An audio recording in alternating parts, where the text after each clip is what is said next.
ज़िंदगी में पहली बार प्रशांत किशोर चुनाव लड़ेंगे। अब तक वो चुनाव लड़ाते आए थे तेजस्वी यादव के महागठबंधन से कि भाई प्रशांत किशोर के खिलाफ कोई उम्मीदवार नहीं उतारें, प्रशांत किशोर का समर्थन करें, क्योंकि भाजपा को हराना बहुत ज़रूरी है।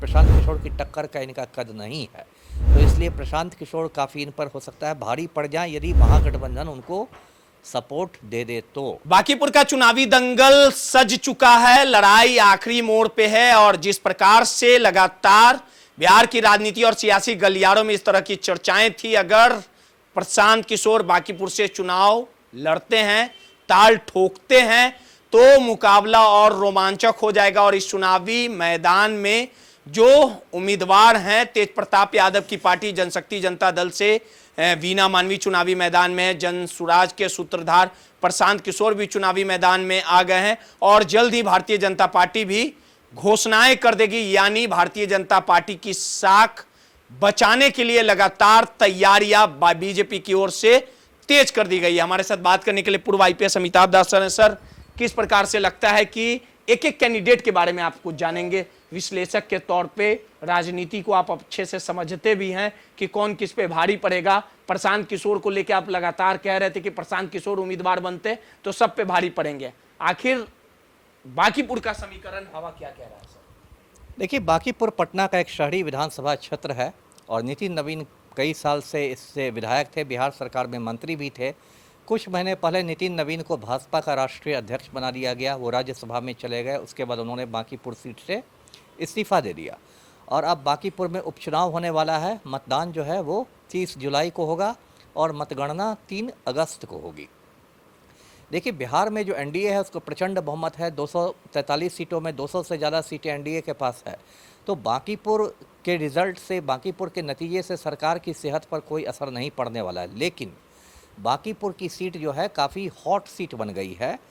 इसकी 2 वजह हैं। एक वजह तो ये है कि जनसुराज पार्टी के जो सूत्रधार हैं प्रशांत किशोर, उन्होंने इसमें एंट्री कर ली है और ज़िंदगी में पहली बार प्रशांत किशोर चुनाव लड़ेंगे। अब तक वो चुनाव लड़ाते आए थे, चुनावी रणनीतिकार थे। यहाँ तक कि पिछले विधानसभा चुनाव में जब जनसुराज पार्टी ने 238 सीटों पर चुनाव लड़ा, लेकिन प्रशांत किशोर खुद खड़े नहीं हुए, तो लाइफ में पहली बार प्रशांत किशोर चुनाव लड़ेंगे और एक बड़ा नाम है, पूरे राष्ट्रीय स्तर पर प्रशांत किशोर की पहचान है, तो पूरे देश भर की नज़रें रहेगी बांकीपुर पर। व्यक्तिगत रूप से मैं चाहूँगा प्रशांत किशोर की जीत चाहूँगा। उनकी साफ़ सुथरी छवि है, पढ़े लिखे व्यक्ति हैं, इसलिए मैं महागठबंधन से अपील करूँगा, तेजस्वी यादव के महागठबंधन से, कि भाई प्रशांत किशोर के खिलाफ कोई उम्मीदवार नहीं उतारें, प्रशांत किशोर का समर्थन करें, क्योंकि भाजपा को हराना बहुत ज़रूरी है।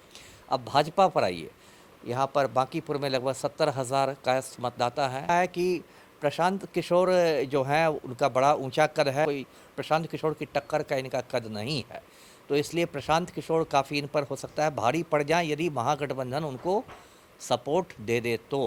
प्रशांत किशोर काफ़ी भारी पड़ सकते हैं और मुझे लगता है पूरे बिहार के कोने कोने से जनसुराजी लोग पहुँचेंगे प्रशांत किशोर का प्रचार करने। जी सर, और भी उम्मीदवार हैं, तेज प्रताप यादव की पार्टी से वीना मानवी भी चुनावी मैदान में। अब उम्मीदवार होने से किसको रोक सकता है? आप भी खड़े हो जाइए, कोई रोक सकता है? देखिए सुनिए, मेन मुकाबला जो होगा बांकीपुर में वो जन सुराज पार्टी और भाजपा के बीच में। हाँ, मैं आ रहा हूँ उस पर। उनका समीकरण क्या हाँ, कहता है? उनका समीकरण वो कहीं दौड़ में है ही नहीं।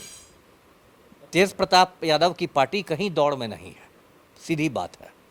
तेज प्रताप यादव की जो पार्टी है जनशक्ति जनता दल, ब्लैक बोर्ड छाप, उसका तो मैं बिहार में कोई वजूद ही नहीं मानता। वीना मानवी चुनाव जो भी खड़ी हो रही हो, आप जानते हैं वीना मानवी अब सामाजिक तौर पे महिला विकास। अच्छा, ठीक है, बहुत अच्छा काम है, महिलाओं का विकास कर रही है, तो लेकिन मैं राजनीतिक बात अभी कर रहा हूँ, सामाजिक बात नहीं कर रहा हूँ। वो तो बोल रही हैं सर कि हमारा समीकरण जो है वो क्या है? मजबूत है, बम समीकरण है। बम? ये क्या होता है भाई? बम? राजनीति में तो बम बंदूक चलता है। और मुसलमान। क्या बात है, ये तो एक नई बात सुनने को मिली। अब ये सब देखिए, कोई राजनीति में कोई बोलता है कि मैं हार रहा हूँ। पिछले लोकसभा चुनाव में आपने देखा होगा, भाजपा ने कहा था अब की बार 400 पार। वोट आएगा महिला। अब इतना मैं एग्जैक्ट नहीं बता रहा हूँ, लेकिन मैं सीधे कहता हूँ कि वो कहीं दौड़ में नहीं है जनशक्ति जनता दल। जमानत जब्त हो। हाँ, 200%। चलिए, सीधे तौर पे पूर्व आईपीएस अमिताभ दास थे, जिस प्रकार से बांकीपुर का जो समीकरण है, हवाओं का रुख है, उसको लेके बारीकी से बता रहे थे। सहयोगी मुन्ना के साथ रोहित, माई पीडीएस समाचार पटना।